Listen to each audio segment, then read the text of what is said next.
아무 적금이나 가입하는 것보다 이왕이면은 정책적으로 혜택을 주는 그런 상품을 가입하는 게 훨씬 낫다는 거죠. 3년 후에 세금 환급액이 한 59만 원 정도 되거든요. 그래서 3년 후에 만약에 평가를 해보면은 갑돌이는 3년 후 수익이 한 36만 원 정도밖에 안 되는데 갑순이는 세금 환급분까지 합하니까 한 120만 원 정도 되는 거죠. 한 3배 이상 차이가 난다는 거죠. 국가에서 혜택을 주는 상품들이 가끔 나오는데 그것은 빨리 가입하는 게 좋지 않을까. 안녕하세요, 부익남입니다.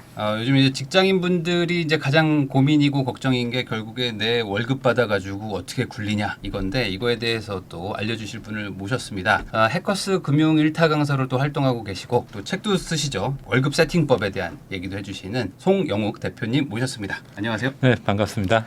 네. 대표님 제가 다른 채널도 나오신 것도 저도 봤는데 예. 이 사실 이게 금융권에서 오래 일하셨잖아요. 네, 그렇습니다. 근데 이제 그러면서 이제 보시는 게 이제 직장인분들 네. 이게 참 매달 돈은 따박따박 들어오는데 이걸 그렇죠. 잘 관리 못 해가지고 맞습니다. 몇 년 지나가지고 이거 돈 문제가 갑자기 막 생기는 분들 많잖아요. 맞습니다. 네, 그러다 보니까 이 아마 시청하시는 분들도 뭐 어떻게 해야 되는지 어렴풋은 아는데 잘 모르니까 네네. 그런 것들 좀 한번 잘 오늘 설명해 주시면 좋을 것 같거든요. 네네. 그 가장 우선 제가 여쭤보고 싶었던 것 중에 하나가 어찌됐든 처음에 돈 모으는 거는 그래도 뭐 적금 같은 거를 네네. 들어가지고 조금이라도 좀 이자 받으면 그렇죠. 이게 좀 이제 목돈이 될 텐데 최근에도 엄청 그 이자가 높은 뭐 이런 게 하나 나왔다고 해가지고 네, 그렇습니다. 그거 좀 설명 좀 한번 해주시죠. 사실은 제 아들 딸아도 그렇게 꼭 하라고 말을 했는데요. 네. 어떤 상품이냐면은 청년 주택 드림이라는 통장입니다. 네. 물론 이게 있었던 통장이에요. 청약 통장 중에 하나거든요. 그래서 청년들 같은 경우는 청약 통장에서 청년 우대형이라고 해서 조금 그 혜택을 준 상품이 있었잖아요. 네. 근데 그 상품이 좀 바뀌어 가지고 혜택이 더 많아졌습니다. 청년주택 드림 통장. 그렇죠. 그래서 만약에 요즘 이제 신입 직원으로 들어가거나 그러면 어떤 적금에 가입할까 고민할 수 있잖아요. 그런데 아무 적금이나 가입하는 것보다 이왕이면은 정책적으로 혜택을 주는 그런 상품을 가입하는 게 훨씬 낫다는 거죠. 네. 그래서 제가 한번 시뮬레이션을 한번 해봤어요. 네. 갑돌이하고 갑순이가 이제 회사를 같이 들어간 동기인데 갑돌이는 그냥 일반 적금에 25만 원 넣고요. 갑순이는 청년 주택 드림이라는 새로운 통장에 가입을 했습니다. 25만 원.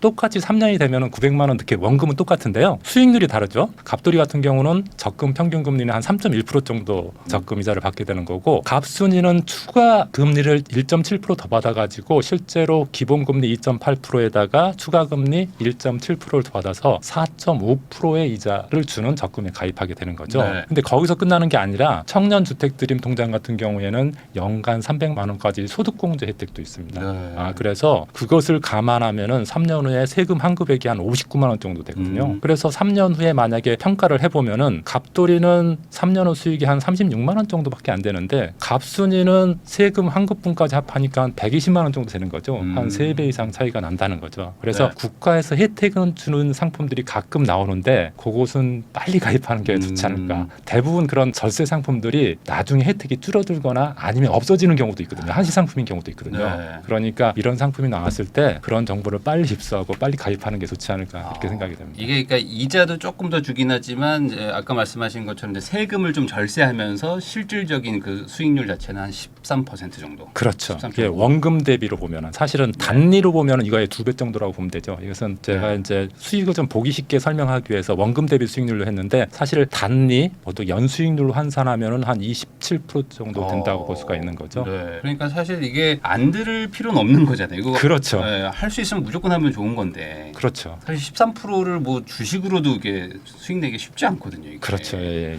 네. 근데 이게 그냥 아무나 들을 수 있는 건 아닐 거 아니에요. 일반적으로 청년 주택 드림 통장은 기본적으로 가입 조건이 나이가 만 34세 이하만 가능합니다. 네. 저도 가입하고 싶은데 청년의 기준이 네, 만 34세. 다만 이제 남자들 같은 경우는 군대 가는 경우 있잖아요. 네. 군대 가면은 군대 2년 갔다 왔으면 2년이 더 연장됩니다. 36세. 3년 갔다 왔으면은 3년이 더 연장되고 그런 부분이 있지만은 특별하게 그 외에 다른 조건은 없습니다. 19세 이상이면 되고 그다음에 만 34세 이하면 된다. 군대 다녔으면 군대 기간만큼 연장된다. 뭐 35, 네. 36세까지. 그러니까 대개 가입 조건은 요거는 되게 뭐 심플합니다. 크게 뭐 까다로운 건 없고요. 무엇보다도 좋은 게 이것은 세 가지 장점이 있습니다. 다른 네. 상품보다 특별하게 이제 일반적으로 청약 상품이니까 청약권 있다는 것은 뭐 당연한 거고 다른 청약 통장하고 구별될 건 없고 이것만의 좀 특징은 조금 전에 말씀드렸다시피 추가 금리를 준다는 거죠. 보통 이거 기본 금리가 2.8%인데 1.7% 추가 금리 더 줘서 4.5%. 그러니까 보통 적금보다 좀 높은 그렇죠. 연수익률을 낼 수 4.5%. 있다는 점이 좋은 점이고요. 두 번째는 이제 세금 혜택, 비과세 혜택이 있습니다. 다만 이제 연봉이 3,600 이하. 그러니까 보통 이제 직장 초년병 네. 그런 분들은 비과세 혜택도 있고 소득공제도 가능합니다. 소득공제 연간 300만 원에 40% 그러니까 그것까지 가능한 거니까 연봉 7천만 원 이하이신 분까지는 소득공제를 해주거든요. 그러니까 네. 대부분 직장 초년생 같은 경우나 아니면 30대, 34세 이하이신 분들은 대부분 여기에 해당되지 않을까 싶습니다. 그래서 절세 효과가 있고 가장 좋은 점은 제가 볼 때는 대출인 것 같아요.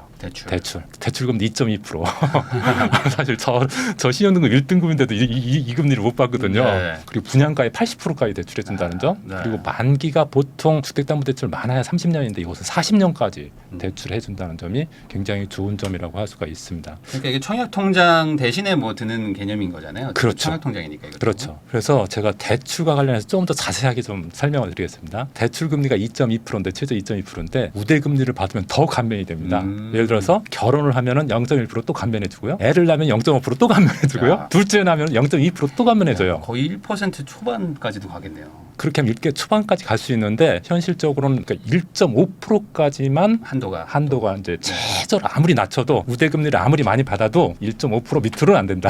네. 그래서 최저로 받을 수 있는 금리는 1.5%입니다. 그리고 이제 약간 소득이 많으면은 금리가 조금 올라갑니다. 그런 네. 부분이 있지만은 일반적으로 사회 초년명 같은 경우는 그렇게 소득이 크게 많은 편은 아니기 때문에 어쨌든 굉장히 저렴한 금리로 대출을 받을 수 있다는 점이 가장 큰 장점이고 네. 나이가 39세 이하까지만 받을 수 있으니까 지금 36세, 7세, 8세 이분들은 빨리 준비해야 됩니다. 이 기간을 딱 놓쳐버리면 요 좋은 대출을 못 받게 되잖아요. 그래서 나이가 요 근처에 있으신 분들은 지금 시간이 없습니다. 되게 빨리 해야 되고 주택 여부는 무주택자만 가능한데 예전에 청약저축 같은 경우에는 세대주이면서 무주택자임을 요구했는데 네. 이 상품 같은 경우에는 세대주 요구하지 않고 무주택자이면 다 가능하니까 자기 명의로만 없으면. 그렇죠. 되게 범위가 넓어졌죠. 그리고 소득도 이제 7천만 원 이하. 부부 같은 경우는 부부 합산 1억 이하니까 만약에 내가 예를 들어 누구하고 결혼하려고 하는데 내 연봉이 예를 들어서 6천이고 상대편이 5천이면 1억이 넘어버리잖아요. 네. 그럴 때는 결혼하기 전에 집을 사고 결혼하는 게 낫겠죠. 저 기준에 맞춰서 좋은 대출 이왕이면 네. 좋은 대출 받고 결혼해야지. 만약에 결혼을 해버리면은 조금 같은 경우 1억 천이 돼버려서 네. 이분들은 이 좋은 대출을 받지 못하는 그런 불상사가 생길 수도 있죠. 그리고 이 대출을 받으려면은 그 청년 주택 드림 통장에 1년 이상 반드시 가입해야 되고 납입금이 1,000만 원 이상이어야 됩니다. 그러니까 내년 2월 1일부터 이제 받을 수가 있는데 지금부터 빨리 1,000만 원 이상 맞추고 1년 빨리 기간 지나게 하는 거 이거 굉장히 중요하겠죠. 그러니까 빨리 만들어가지고 뭐 1,000만 원이니까 뭐 한 달에 뭐 90만 원, 100만 원 그렇죠. 이렇게라도 넣어서 그렇죠. 금액을 맞춰 네, 놓으면 100만 원까지만 넣을 수 있습니다. 그럼 대출을 이제 싸게 받을 수 있다. 네네. 대상주택은 분양가 6억 이하인 경우만 가능합니다. 네. 그래서 혹시 서울에서 분양가 6억이 나온 거 있나요? 없을 것 같죠? 서울은 좀 힘들 것 같고 서울이 아닌 지역에 분양가 6억 정도 되는 아파트 살 때 만약에 대출 받아서 살 때 좀 필요한 것 같고 아직 젊으신 분들이니까 뭐 서울 외곽에서 샀다가 서울로 들어오시면 되겠죠. 네. 제가 생각할 때는 그러면 될 것 같고 규모도 전용 면적 85평방미터 이하 여기만 네. 대상이 됩니다. 그러니까 여기에 해당되는 자격이 될 만한 분들은 이 대출을 반드시 잡으셨으면 좋겠습니다. 근데 이게 안 나와도 사실 13.5%의 어쨌든 뭐 이익이 있는 거잖아요. 그렇죠. 네, 그렇죠. 거기다가 이제 그걸 혜택 받다가 대출까지 가면 사실 더 좋은 것이고. 그렇죠. 네. 제가 그것도 한번 시뮬레이션 해봤거든요. 제가 아빠라고 생각하고 자식이 2명인데 제가 만약에 주택자금 대출을 받으려면 지금 한 4.2% 정도 받아야 되거든요. 신용등급 1등급이더라도 담보를 제공하더라도. 그런데 만약에 아들이 요 대상에 해당된다고 하면은 2.2%로 받을 수 있거든요. 그러면은 만약에 40년 동안 받는다고 하면은 월 상환액이 125만 원 정도밖에 안 들어가고요. 네. 만약에 40년 동안 만약 이렇게 해서 계속 낸다고 하면은 제가 이자 내는 것보다 한 2억 정도 적게 내게 2억 됩니다. 정도. 네. 그리고 최저 아까 우대금리까지 포함해서 만약에 더 1.5% 받게 되면은 한 3억 정도 절약되는 네. 거죠. 거죠. 네. 그러니까 물론 40년까지 가지 않고 집을 팔겠지만은 이제 40년까지로 계산하면 이렇게 2억, 3억대 차이가 난다는 거죠. 야. 신용등급 1등급인 아빠보다도 훨씬 더 네. 저렴하게 대출을 받을 수가 있고 이렇게 저렴하게 받을 수 있다는 것은 그 금액을 세이브해서 다른 데 투자할 수 있다는 거잖아요. 다른 집 더 좋은 집으로 갈 때 활용할 수도 있고 또 좋은 투자처에 투자할 수도 있는 거기 때문에 이 상품 같은 경우에는 뭐 금리뿐만 아니라 자금을 잘 활용할 때 되게 좋은 상품이고 그리고 금액 자체도 굉장히 높고 만기도 길기 때문에 굉장히 잘 쓰면은 사회 초년병들 34세 이하인 분들한테 굉장히 좋은 상품이 될 것 같습니다. 네. 사실 요즘에 뭐 물가 상승률이 뭐 2%, 3% 이런 얘기를 하고 있는데 그렇죠. 이자가 1.5%면 그럼요. 사실 저거는 그냥 공짜로 빌려주는 느낌으로 제가 볼 때도 그렇습니다. 네, 그런 거기 때문에 이제 저축 열심히 하고 이제 청약 받으면은 대출도 잘해줄 테니까 이제 열심히 일해서 모아라. 약간 이런 취지로 만든 것 같아요. 그렇죠. 아무래도 그렇죠. 청년 주택 드림이니까. 네네. 네, 그래서 이건 해당되는 사람들은 좀 하면은 좋다 이렇게 네. 말씀해주셨고, 근데 이거는 이제 아까 말씀하신 대로 34세 이하면 네네. 저희 채널에는 34세 넘는 분들도 많이 네네네. 보시거든요. 이런 분들은 그럼 난 뭐 하냐 이렇게 하실 수도 있는데 뭐 다른 뭐 상품 같은 것도 있을까요? 사실은 34세 이하 보통 청년층에 대해서 정부에서 혜택을 주는 게 많습니다. 그리고 네. 그 위에 40, 50 이렇게 넘어가면은 혜택 없어요. 주는 게 별로 없습니다, 솔직히. 네. 그러니까 상품으로는 그렇습니다. 금융 상품으로는. 그리고 어떤 지원책, 대출 지원책도 사실은 위로 올라갈수록 없어지고요. 대부분 이제 청년 쪽에 좀 집중돼 있다는 그런 점이 단점입니다. 다만 이제 그 외에 청년 도약 계좌 이것도 청년한테 유리한 상품이잖아요. 이거 6%까지 줄 수 있거든요. 세- 청년 도약 계좌. 금리가. 네, 청년 주택 드림도 소득 공제까지 합하면 한 9% 정도 예상할 수가 있고요. 그 외에 이제 나이에 상관없이 이제 혜택 줄 수 있는 상품들이 연금저축펀드. 연금저축펀드는 그 투자 수익뿐만 아니라 세액 공제를 하는데 세액 공제 때문에 세금을 납입액의 16.5%까지 환급받을 수 있거든요. 그러니까 기본적으로 내가 16.5%를 먹고 들어간다. 그러니까 굉장히 큰 상품이죠. 수익률이. 그러니까 요거 같은 경우에는 이제 나이에 상관없이 할 수 있는 그런 상품이고, 그다음에 특판 적금이라는 게 있는데 적금을 가입할 때 보통 은행에서 특판 적금을 판매할 때가 있습니다. 그런데 네이버에서 특판 적금을 치면요, 특판 적금이 이렇게 수익률이 굉장히 높은 특판 적금들이 있습니다. 보면 뭐 13.30%, 11%, 막 10% 이렇게 있잖아요. 이게 물론 항상 나오는 상품은 아닙니다. 특판이니까 어쩌다 한 번씩 나오는데 내가 적금을 가입하는 그 시점에 한번 네이버에다 특판 적금 딱 검색하면 이렇게 뜰 겁니다. 그러면 거기서 내가 그 조건을 채울 수 있는 거 하나 딱 선택해서 가입하면은 한 3% 적금 드는 것보다 이렇게 10%대 적금을 드는 게 훨씬 낫잖아요. 다만 이런 상품들은 이제 조건이 있어요. 예를 들어서 비대면으로만 가능하다든지 급여를 이체하는 것을 한다든지 또는 뭐 자동이체를 뭐 2건 이상 해야 된다든지 그런 좀 조건들이 있습니다. 근데 그것을 조건을 지킬 수 있다고 하면은 이왕이면은 3% 적금보다 이렇게 10%대 적금을 가입하는 게 낫겠죠. 다만 이런 상품들은 좀 가입 기간 6개월, 1년 정도 좀 짧고요. 그리고 금액도 뭐 30만 원 이하, 50만 원 이하 이 정도기 때문에 큰 기대를 할 수는 없지만은 우리가 적금도 여러 상품 할 때 그 중에 하나로서 뭐 30만 원짜리, 50만 원짜리 넣을 때는 이런 것들을 활용하는 것이 훨씬 더 유리하겠죠. 자, 근데 이제 많은 분들이 오해하시는 게 이제 이런 거를 해가지고 뭐 30만 원씩 넣어서 네네. 10% 벌어봐야 뭐 얼마 버냐 뭐 이렇게 얘기하시는데 사실 이건 수익률로 치면 엄청 높은 그렇죠. 거잖아요. 이걸 계속해서 회전시키면 되죠. 네. 이거 끝나고 나면 또 이런 특판 상품들이 또 나올 거니까 이런 상품으로 계속 회전시키면 결과적으로 매년 10% 이상의 수익률을 얻은 것 같죠. 그러니까요.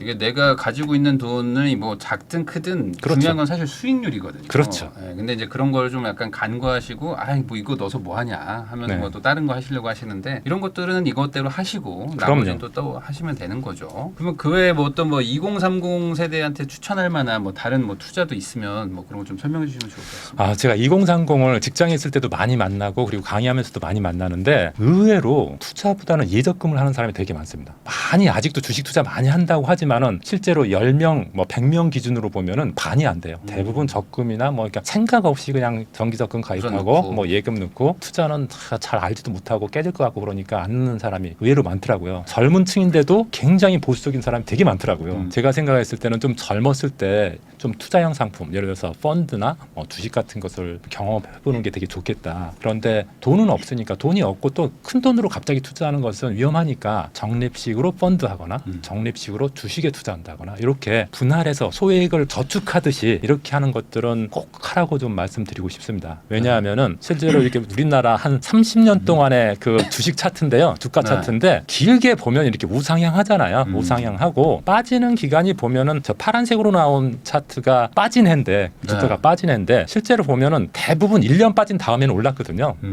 유일하게 3번 빠진 때가 있었는데 IMF 때 네. 그때 국가 부도 상황이라고 했었잖아요. 그때는 3번 빠졌지만 그 외에 차트를 보면은 크게 1년 동안 빠지면 그 다음에는 꼭 올라간다. 이런 장기적인 추세를 보면은 이렇게 적립식으로 하는 것이 위험하지도 않은데 질에 조금 겁내서 안 하는 건 아닌가 그렇게 네. 생각이 되고, 사실 요즘에 은행에도 이제 투자형 상품들이 되게 많이 생기면서 그런 거 잘못 가입했다가 크게 깨지시는 분도 계시거든요. 네. 대표적인 예로 예를 들어 ELS 같은 거 잘못 그러니까요. 가입해가지고 99.8% 깨진 사람도 있습니다. 심지어는 10,000원 넣었는데 200원 남은. 1억 투자했는데 뭐 34만 원 남았다고 네, 그러더라고요. 네. 실제로 그래가지고 소송도 하고 그런 상황이 발생되는데, 그런 것 중에 하나가 왜 그러냐면은 이 투자형 상품에 대한 이해도가 없어서 그러거든요. 그런데 네. 이제 주식이나 펀드가 투자형 상품의 대표적인 상품이니까 큰 돈으로 몰빵하지는 않더라도 이렇게 적립식으로 투자하면서 그 생리를 좀 알아가는 거, 이런 2030 때 가장 중요한 투자 방법이라고 생각합니다. 근데 저 금융권에 또 오래 계셨으니까 이 주식이라는 게 사실 이렇게 차트만 보면 너무 마음 편하잖아요. 근데 네. 막상 사면 막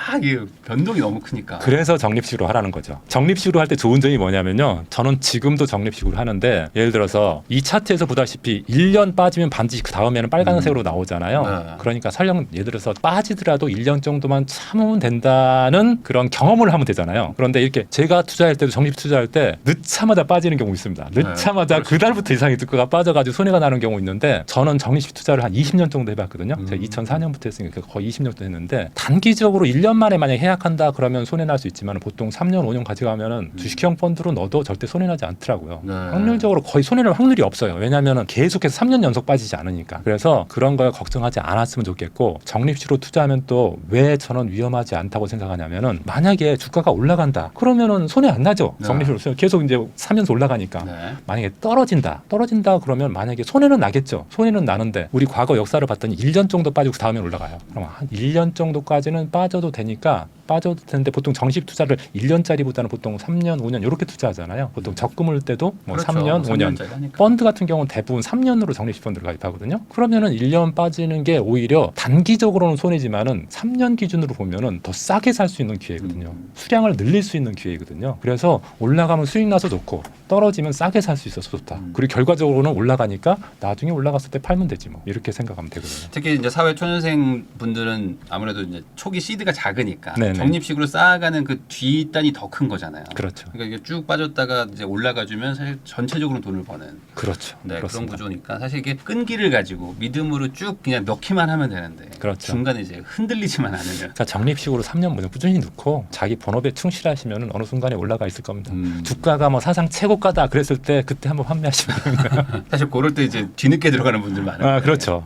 그 전에 이제 들어갔다가 예. 사상 최고치 이럴 때 한번 정리하는 거. 그러니까 적립식 펀드는 주가가 현재 시점이 고점이든 저점이든 상관없어요. 왜냐하면 그 시점에는 내가 많이 돈이 투자된 상태가 아니잖아요. 제일 처음에 들어갔을 그렇죠. 때는. 그리고 이제 2년, 3년 후에 돈이 많아졌을 때 내가 수익 난 게 유리한 거잖아요. 그러니까 만약에 주가 차트로 보면은 1년 빠지면 그다음부터 올라가니까 최소한 1년 이상 참고 기다리고, 고점에 들어갔어도 참고 기다리면은 2년 후, 3년 후 언젠가 한 번은 고점 오거든요. 그럼 그때 그냥 스무스하게 팔고 나와서 또 다시 시작하면 됩니다. 사실 이게 이렇게 좀 장기로 보면 되는데 네네네. 다들 이제 막 6개월, 3개월 안에 막 이렇게 돈 벌려고 하다 보니까 그렇지. 좀 그런 것들이 좀 흔들흔들하는 것 같긴 네. 합니다. 사실 그럼 또 요것도 한번 여쭤보고 싶은 게, 사실 이게 지금 들으시는 분들 중에 이제 뭐 2030 분들도 많은데, 이 막상 저축을 하려고 그러면은 집 때문에 그러니까 뭐 주거비 보통 이제 월세든 뭐 전세 이자든 뭐 이런 거 내고 나면 뭐 거기서 생활비 조금 쓰면 남는 게 없어가지고. 그렇죠. 예, 그러니까 이 고정비가 너무 커가지고 좀 답답하다 하시는 분들이 있는데, 그렇죠. 이 주거비가 제일 크거든요, 사실. 네. 요거 어떻게 좀 줄일 수 있는 방법이 있을까요? 일단은 집이 있으면 그런 비용이 확 들 텐데, 네. 일단 집이 없으니까 기본적으로 이제 집을 마련할 때 필요한 통장인 청약통장은 일단 우선 가입해야겠죠. 그리고 이제 주거비가 많이 드신 분들이 주로 이제 월세를 살거나 전세를 사시는 분이잖아요. 네. 근데 이것도 참 제가 왜 그런지 모르겠는데, 강의 가가지고 그 상담하다 보면은 월세를 살고 있으면서 월세 세액공제를 안 받고 있는 사람이 굉장히 많더라고요. 그게 있는지도 모르는 분이 많아요. 있는지조차도 몰라요. 일반 금융상품 같은 경우에는 국세청하고 연결돼 가지고 그냥 바로 그게 그냥 소팅 돼가지고 출력만 하면 되는데, 월세는 자기가 별도로 자료를 준비해가지고 제출하지 않는 한은 세액공제 못 받거든요. 그러다 보니까 그것을 알지 못하는 사람들 같은 경우는 그냥 넘어가는 거예요. 사실 굉장히 그게 큰 돈인데. 그래서 연봉 7천만 원 이하인 분들은 월세 낸 금액의 750만 원까지 세액공제 혜택이 있거든요. 네. 그러니까 그런 점들을 활용하면은 좀 더 주거비를 좀 줄일 수 있는데, 이게 어느 정도냐면은 월세액이 한 2배 정도 돌려받을 수 있습니다. 2달치 정도. 예. 네. 그러니까 꽤 짭짤합니다. 그렇죠. 예. 그리고 전세 대출, 월세보다는 이제 전세로 가면 아무래도 월세보다는 대출이자가 적으니까 전세로 가는 게 좋지 않을까 그렇게 생각이 되는데 제 딸 같은 경우도 사실은 오피스텔을 전세로 얻어가지고 중기청 전세 대출을 받았거든요. 청년들은 너무 좋은 게 대출 금리가 1.2%에 받았습니다. 그러니까요. 1.2%. 그러니까 한 달에 10만 원밖에 안 들어가는 거예요. 근데 그 오피스텔에 사는 다른 사람은 월세를 55만 원 내고 있거든요. 네. 똑같은 주거지에 사는데 어떤 사람은 55만 원 내고 어떤 사람은 10만 10만 원을 내고. 떼주고 지금 근데 그게 1.5% 올랐더라고요. 우리 딸이 받을 때는 1.2%였는데 지금 1.5% 올라서 한 1억 대출 받으면은 12만 5천 원씩 내야 됩니다. 그러니까 차이가 대출을 잘 활용하면 청년 전세 대출을 잘 활용하면은 굉장히 저렴하게 주거비를 좀 활용할 수가 있고 그리고 이 이제 월세도 꼭 세액공제 받으시고. 월세도 월세 대출도 있습니다. 월세 대출도 1%대예요. 뭐 1.3% 그래요. 그러니까 내가 받을 필요가 없다 하더라도 그냥 받아가지고 그거 받아가지고 그냥 적금하면은 3%짜리 적금이면 1.7% 먹는 거잖아요. 그러네요. 그러니까 아주 소소한 거지만은 그렇게 활용해도 됩니다. 예, 월세 대출을 꼭 내가 월세가 없어서 받는 게 아니라 그냥 내가 자격이 되면 무조건 받아서 그냥 예를 들어서 연금저축에 특판 넣든지 같은 거 넣으면 돼요. 특판. 특판에 넣든지 그러면은 그 차익만큼 1.5% 대출이자 부담하고 나머지 그 초과 부분은 내가 수익이잖아요. 네. 그렇게 활용해도 됩니다. 월세 대출 같은 거 받으시면 사실상 이 전세 자금 대출 싸게 받은 거랑 뭐 비슷한 개념이 그렇죠. 될 수도 있겠네요. 예, 그렇습니다. 그리고 특히나 이제 그 종잣돈 마련하는데 이것저것 쓰는 것 때문에 종잣돈을 못 마련하시는 분들 있잖아요. 지방에서 올라와서 네, 그렇죠. 기본적인 필수 비용 때문에 못 들어가시는 분들은 사실은 이런 월세 대출 통해서 종잣돈을 활용하면 되겠죠. 월세 대출을 받아서 그 돈을 좀 좋은 수익성 좋은 상품에 넣으면은 그 차익만큼은 또 수익이 날 수 있는 거니까. 사실 이 사회초년생이나 이게 젊은 분들은 이렇게 뭐 몇만 원, 몇십만 원도 이게 쌓이면 그렇죠. 자기 자산에 비해서는 큰 돈인데 그렇죠. 이게 대부분 잘 몰라서 안 받는 맞습니다. 게 많아요. 맞습니다. 있는지도 모르고. 맞습니다. 네. 그래서 만약 월세를 산다고 하면은 조금 전에 말씀드렸다시피 월세 세액공제를 받거나 네. 또는 저렴한 월세 대출을 받아서 종잣돈 마련은 적금에 가입하거나 네. 그런 건데 제가 그 세액공제 어느 정도 받는지 한번 볼게요. 예를 들어서 월세를 62만 5천 원 낸다. 그러면은 연간 700만 원, 750만 원 내게 되는데요. 네. 그렇게 되면은 만약에 이분이 나중에 연말정산할 때 17%까지 환급받을 수 있습니다. 17% 환급. 보통 이제 소득이 연봉 5,500 이하라고 하면 17% 환급을 받는데 17%가 127만 5천 원입니다. 그러니까 62만 5천 원의 2배 정도 되죠. 네. 월급의 2배는 돌려받는 거하고 똑같은데 나라에서 2달치 월세 내주는 거잖아요. 그렇죠. 이걸 안 하고 있더라고. 많은 젊은 친구들이 네. 몰라서. 그래서 이거 하셨으면 좋겠고 혹시라도 급여가 이제 5,500이 초과되는 경우에는 5,500 초과하면서 7천만 원 이하인 경우에는 17%가 아니라 15% 환급합니다. 그것도 뭐 엄청난 환급 상품이죠. 좋죠. 그래서 이렇게 이런 것들을 잘 활용하면은 물론 월세자로서 월세를 줄이기도 하겠지만은 그것을 재투자해서 종잣돈 마련할 때 활용할 수가 있겠죠. 그런 점들이 꼭 활용하셨으면 좋겠습니다. 그러면은 이제 마지막으로 지금 이제 시청하시는 분들 중에서 저축하고 뭐 이렇게 뭐 투자하고 이런 거 다 좋은데 이걸 왜 해야 되는지도 사실 모르는 분들이 많아요. 저희도 뭐 상담 사연 같은 거 오면은 살면서 저축에 대해서 고민해 본 적이 없다. 네네. 그러다가 이제 뭐 정신 차렸다 이런 분들 많거든요. 네네. 이 저축을 좀 왜 해야 된다고 생각하세요? 이거 이게 당해보면 아는데요. 당해봐야지. 아직 안 당해본 요즘에 50대, 60대가 돈이 없어서 되게 많이 힘들어하고 있잖아요. 네. 일찍 시작해야 됩니다. 저축은. 그 이유를 찾고 나 별 이유 없는데 그 생각하면은 보통 금방 5년, 10년 지나가거든요. 5년, 10년 지나고 오면 그때부터 좀 잘하냐? 그리고도 못해요. 일찍 일단은 무작정 시작해라. 제가 한번 요 사례를 한번 보여드릴게요. 만약에 60세에 5억을 만든다고 가정을 할 때 20세에 시작한 사람은 33만 원이면은 60세에 5억 원이 된다고요. 근데 30세에 시작하는 사람들은 61만 원씩 매월 납입해야 되고요. 40세 두 시작하면은 배씩 그렇죠. 2배가 더 늘어나죠. 40세에 시작하려면은 123만 원. 20세보다 한 4배 정도 많아지죠. 50세에 시작하면 324만 원. 20대보다 10배 더 많은 돈이 필요하다고요. 그리고 만약에 종잣돈이 5천만 원 있다고 가정했을 때는 20세에 시작하면 10만 원만 있으면 5억이 되거든요. 60세. 그런데 50세에 시작하면 270만 원 있어야 됩니다. 네. 27배가 더 많아야 된다는 거죠. 그러니까 어떻게든 어릴 때 종잣돈을 만들어서 투자를 해야 된다. 빨리 시작하면 만들기가 쉬운 거죠. 그러니까 50세에 300만 원 준비하는 게 쉽겠어요. 20대에 10만 원에서 30만 원 준비하는 게 쉽겠어요. 그렇죠. 20세가 그러니까 빨리 시작하면은 내가 나중에 직장을 그만두게 되거나 그런 경제적인 조금 소득이 줄어들 때 이 굉장히 좋은 5억이라는 자금을 쉽게 만들 수가 있는데 그 5년 10년을 대충 보내고 나면 점점 2배씩 늘어난다. 내가 준비해야 될 돈이 그렇게 생각하시면은 이 굉장한 차이입니다. 30년 차이가 벌써 준비해야 될 금액으로 치면은 한 10배에서 30배 더 준비를 해야 되니까 이 차이가 엄청난 거죠. 그러니까 내가 왜 저축을 해야 되는지 모른다. 그거 보시면은 지금의 5, 60대 사람들이 어떻게 살고 있는지를 보면 됩니다. 일찍 시작하라. 저 이렇게 네. 말씀드리고 싶습니다. 이게 그 이제 댓글이나 이런 것들 보면은 젊을 땐 좀 경험도 하고 하면서 돈도 쓰고 그러다가 나중에 하면 된다 이렇게 말씀하시는 분들도 많은데 사실 이렇게 데이터로 보면은 늦게 시작하면은 훨씬 더 큰 그렇죠. 돈이 들어가잖아요. 뿐만 아니라 너무 큰 부담이 들어가니까 포기해 버리거든요. 포기하기도 하고. 네네. 그러니까 이게 어떻게든 좀 일찍 시작하라. 그렇죠. 이게 사실은 맞다. 네. 이렇게 볼 수 있을 것 같습니다.